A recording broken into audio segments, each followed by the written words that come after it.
The federal government will support 3M's capital investment by contributing just over $23 million, and the government of Ontario is doing the same. A major manufacturer is going to start producing millions of N95 masks here in Ontario. A huge deal. The goal? Help Ontario and the country become self-reliant in PPEs during the pandemic. These rabbits were rescued by volunteers in Windsor after a tipster warned that they were in pretty rough shape. How they're doing now, tonight. Let's take a quick look outside here. Drive along Riverside Drive this afternoon. 29 degrees right now, feeling like 34 with the Humidex. Nick Sirkovich joins us tonight with the full forecast. I'm Chris Ensing. Thanks for joining us. We start tonight in Chatham, where blue-green algae bloom has been confirmed. Health officials found algae in samples taken from McGregor Creek, and they say that it may have expanded into the Thames River. Now, the water samples reveal low levels of harmful toxins, according to officials. This video here from previous blue-green algae events. They want people to avoid contact with the bloom because toxin levels can change with environmental conditions. Exposure to these kinds of toxins can also affect your health. Things like eye irritation, itchy skin, headaches, and vomiting. So here's what you can do to protect yourself if you're in the area. Try not to drink or bathe in untreated surface water. Same goes for your pets or any livestock that you might have. Don't cook with the water. You're not going to want to boil it either. Don't eat fish caught in the area of the blooms. Don't treat the water with a disinfectant like chlorine. And we'll be following this as well.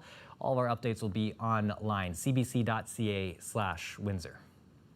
The Windsor Assembly Plant is saying goodbye to the last Dodge Grand Caravan. The last vehicle of its kind rolling off the assembly line today. Here's a look back at some of the older versions. Now, the plan had been manufacturing this for more than 30 years. Unifor Local 444 President Dave Cassidy took to Facebook today, marking the end of an era. He said, quote, "This van has served our members well, putting food on our tables, paying for mortgages, putting our children through school, and hauling our most precious cargo. I've gone on record to the top of the company, letting them know I am not happy with this fabulous vehicle's sunsetting.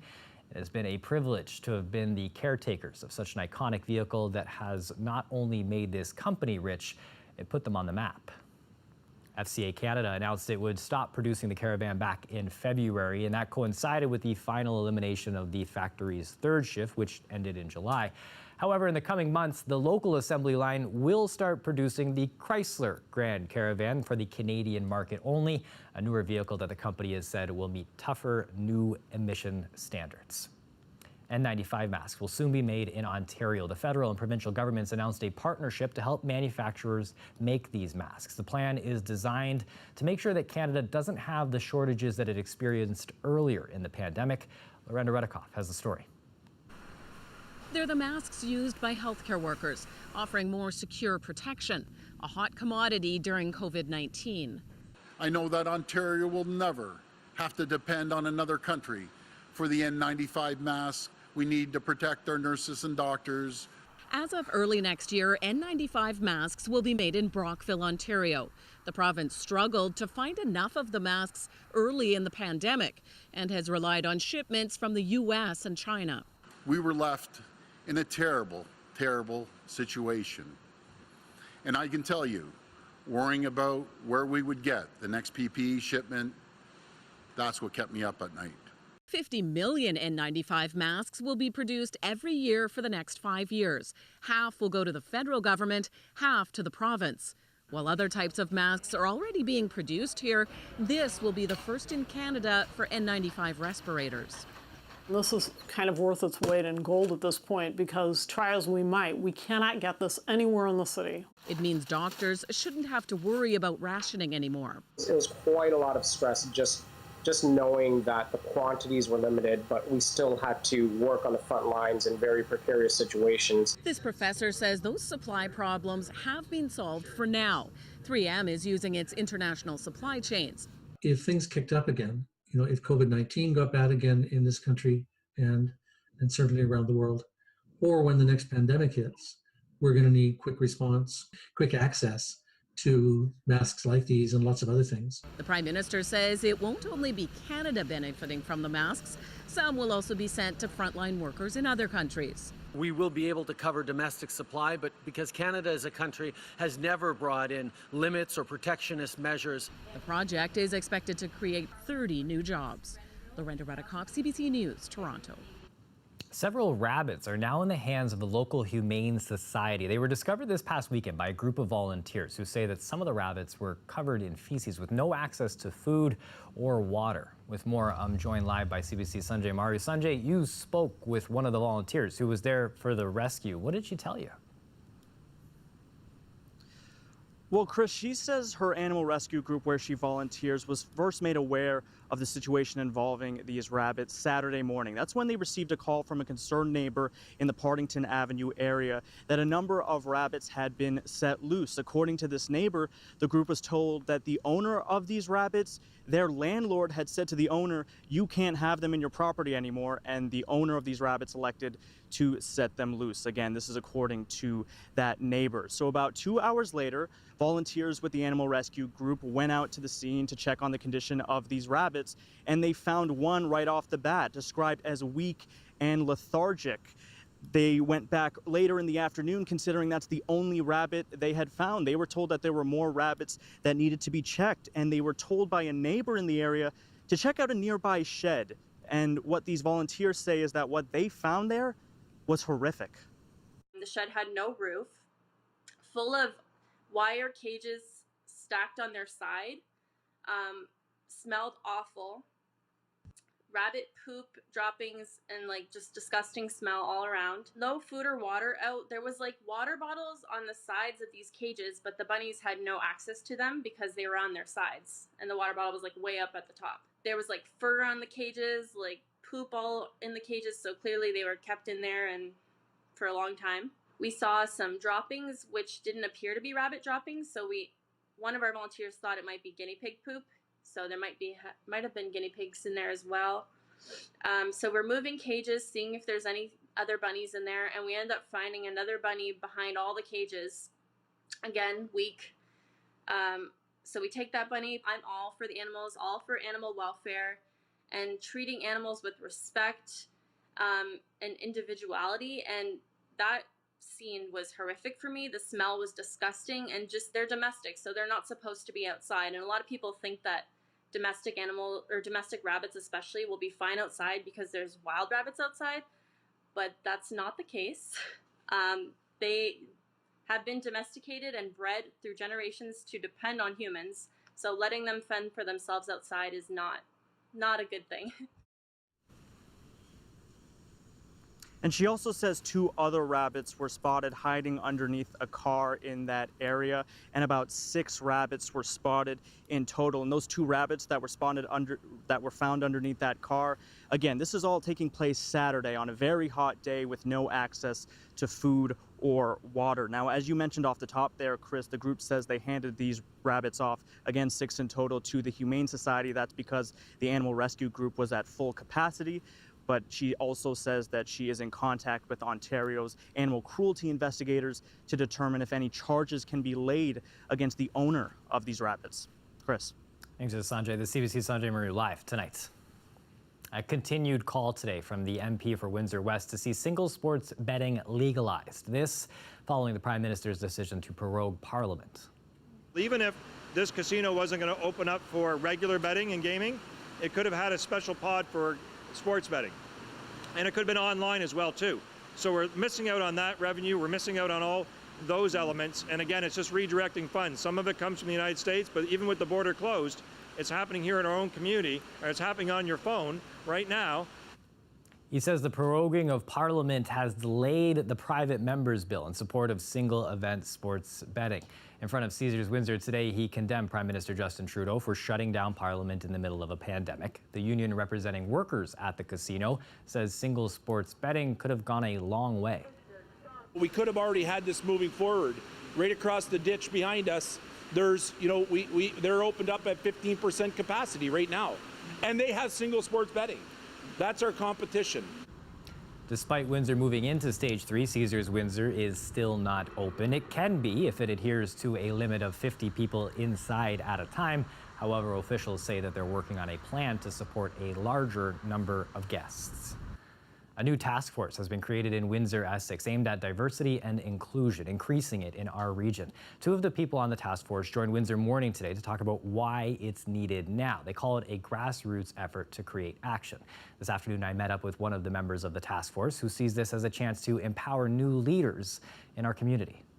I'm taken aback because I've seen many faces on the task force in multiple initiatives and multiple platforms here in Windsor Essex, and have began to start creating change and projects and initiatives. So to be on that task force, it's not only an eye-opener, but it really truly does instill that or ignite that fire, sort of like a pat on the back, like you got this, you can do it. Regardless of your age, regardless of your educational background, regardless of any of that, if you have the passion, if you have lived experience, you are able to contribute. And that's the most important thing, is tapping into that, making sure that everybody knows that they're able to contribute somehow, and be encouraged and be provided a platform. The most important thing is honestly to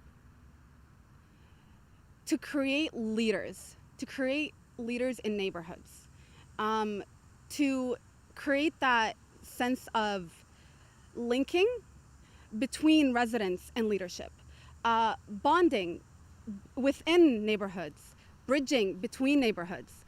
I truly hope that this task force and the initiatives and projects we plan ahead taps into those three specific things, right? And on top of it as well, it's to later on step back and say, you have everything that we sat here and worked towards. You can now go ahead and train others and and advocate for others. You don't need to wait for anybody else to do that for you. You can actually go ahead and do that on your own.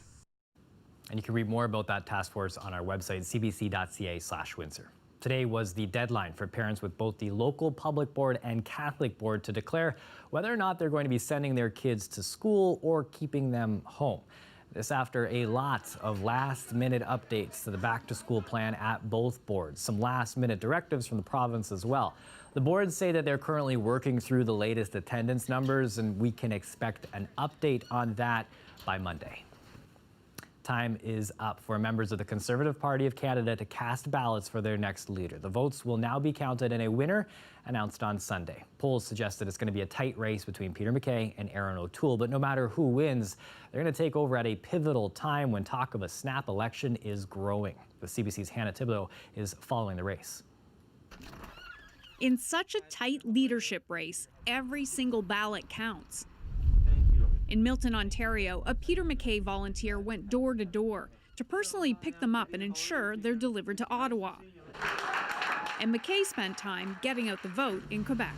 I'm so very, very grateful to all of you for the hard work, for the sacrifice, for the time that you put in to this campaign. Erin O'Toole did about 300 calls a day and made a final pitch on social media.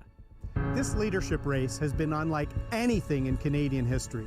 We're in the final days, and I'm asking for your vote. For O'Toole, MacKay, Leslyn Lewis, and Derek Sloan, it has been an unusual campaign. Because of COVID-19, the four candidates gave up the traditional shaking hands and kissing babies for masks and a virtual campaign. And while the leadership race lasted about 8 months, it was eclipsed by other big stories: the pandemic, a nearly $350 billion deficit, and the WE scandal. But that didn't stop people from paying attention. As of midweek, more than 150,000 Conservatives had already cast their ballots. I think at the start of this leadership process, we all could have said, well, the big names didn't run, and there's a pandemic, and I'm worried it's all going to be a little bit of a waste. Instead, we end up with biggest fundraising ever, biggest membership count ever, and now it looks like the biggest ever leadership convention held by any party in Canadian history. So that's pretty good. And once all the ballots are in, they'll be processed and validated here.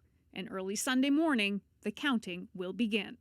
The new leader will be chosen on Sunday evening, and whoever wins will know how to campaign during a pandemic, something that could come in handy as talks of a snap election grow. Hannah Thibodeau, CBC News, Ottawa. Quick look outside here on a beautiful Friday in Windsor. Certainly one that we will not want to forget when those storms start to come our way. But are they in the forecast for the weekend? Nick Sirkovich has those details coming up.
A team of engineers in India is claiming that they've come up with a recipe for building blocks with the right stuff for construction projects on the moon.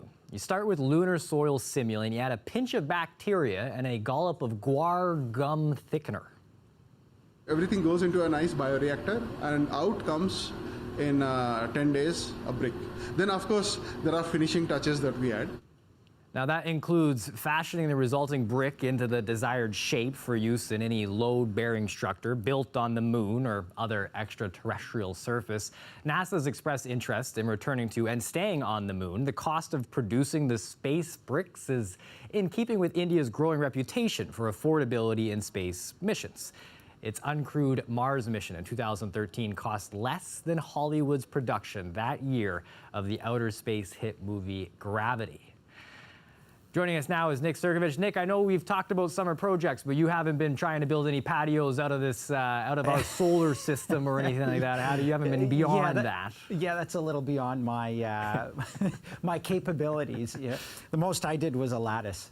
A lattice. I don't think it would survive on the moon, though. Yeah, hey, you never know, bud. I believe in you. Yeah, you just the right materials. That's what you need. You don't have a little bacteria in the gum thickener? Well. I was trying to process how you would put those things together and actually make it happen, but hey, science lesson right there. There it is. For you. Exactly. And you thought you were here for the weather. Here's a look at temperatures. I like putting this board up because it kind of puts things in perspective. Average highs for this time of year, 26.2 degrees. Today's highs, 29 degrees. Temperatures are on the rise as promised. We're sitting at 28 right now in Windsor. Similar temperatures across southwestern Ontario. With the humidex, it was feeling like, well, at one point 35. We're at 33 right now in the Windsor area. And that is going to continue to climb as we head into this very warm summer weekend. Clear skies as we head through tonight. We had triggered off some showers around the Toronto area. You're seeing them up to the north as well. A lot of this being triggered off by lake breeze. I don't think we're going to see that in the Windsor area, certainly not for tomorrow anyway. You put the forecast board into motion. There's a look at tomorrow morning. You head into tomorrow afternoon, lots in the way of sunshine. By Sunday, it's not picking up on this model, but Sunday we may see a few afternoon scattered showers. By and large, though, I think it's going to stay dry. It's not till Monday. This might be overdoing it a bit, but it's not till Monday where we're seeing showers move into the region. And even then, I think they're going to be more scattered than what that model is predicting. 19 degrees through the overnight. That comes under mainly clear skies. Tomorrow highs to 30 degrees. Humidex up around 36, 37 for tomorrow. And as we head through the next few days, that's what you can expect. Temperatures in the 30s. Humidex values closer to about 36, 37, 38. And Monday, like I said, a few showers there. But all in all, not a bad looking forecast as we head through the next few days. No, some would say that it's out of this world, Nick. Look at you. Yeah, there we go. There we go. Enjoy your weekend, bud. You too. Now, coming up next, the 2020 Democratic National Convention has wrapped up, and we have the highlights.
The 2020 Democratic National Convention has wrapped up, but there are long days ahead as the party's presidential nominee, who hopes to win the White House with his campaign to unite a nation, Joe Biden, has called it a life-changing election. Meanwhile, Donald Trump, the Republican incumbent, is on the attack, trying to protect his reputation. Megan Fitzpatrick has more. So it's with great honor and humility, I accept this nomination for President of the United States of America. It's official. Former Vice President Joe Biden is now the Democrats' candidate for president. Last night, Biden delivered the biggest speech of his long political life, some 33 years after the first time he tried to win the nomination. It was to an empty room because of the pandemic, a crisis he pledged to tackle on day one if he wins. In stark terms, Biden laid out the stakes for this fall's election. He called it a battle for the soul of America, saying voters have a crucial choice to make on November 3rd. This will determine what America is going to look like for a long, long time. Who we are as a nation, what we stand for, and most importantly, who we want to be. That's all on the ballot. Democrats portrayed Biden as a skilled and experienced leader who gets things done and does so in a decent and compassionate way. They emphasized his empathy, which comes from suffering tragic losses in his life. His first wife and baby daughter died in a car accident in 1972, and more recently, he lost his son Beau to cancer. Biden spoke directly to families grieving during what he called this season of darkness. I have some idea how it feels to lose someone you love. I know how mean and cruel and unfair life can be sometimes. Under attack all week from the Democrats, Trump fought back today and offered his thoughts on their convention. The Democrats held the darkest and angriest and gloomiest convention in American history. They spent 4 straight days attacking America as racist and a horrible country that must be redeemed. Trump held several events this week in an attempt to steal the spotlight from the Democrats. As for whether Biden and his running mate Kamala Harris will hit the campaign trail next week, their team is tight-lipped, but said they'll continue to follow public health advice. For now, they're celebrating what they deem a successful, unconventional convention. Megan Fitzpatrick, CBC News, Toronto. As the COVID-19 restrictions continue to ease and health officials step up their calls for vigilance against the virus, a health sciences student in Toronto is using her artistic talents to create light-hearted cartoons promoting the use of face masks. She tells us about her project. Hi, my name is Elnaz Haydari, and these are my illustrations on the importance of wearing masks during the COVID-19 pandemic. I just finished my 4th year of university. I go to York University and I study kinesiology and health sciences. I've always been interested in art. I've been doing acrylic paintings for the past 5 years, but recently I started to do cartoons, and I believe that they can be just as effective, if not more effective, than words. And they're powerful in the way that they can invoke emotion in people and help them remember a situation more. So I used that and I drew cartoons about, like, for example, the importance of wearing masks and how it can save you and your community. And I try to make it a little light. I try to make it a little humorous as well as informative. There's been a lot of different sides on masks. There's been a lot of debate. At first, some people were saying that they might not be so effective, but now they're saying that they're definitely effective, and they're saying that it's mandatory now. And I just thought I would illustrate that. Again, as a student of health myself and as an artist, I thought I would put that together and kind of use my talent to convey that information. It's been so interesting to watch how people have been able to use their creative side during this COVID-19 pandemic to highlight some of the good stuff that's happening in our world. It is 6:29 p.m. and that's it for us here at CBC Windsor News. Don't forget, for updates on any of these stories, you can go to our website, cbc.ca/Windsor. We're on social media too. You can check us out on Facebook, Instagram, and Twitter. Just search for CBC Windsor and you will find us there. Power and Politics, that's up next. We're going to join that already in progress. And that's it for us this week. Thanks again for watching. Make sure that you and your family have a great weekend.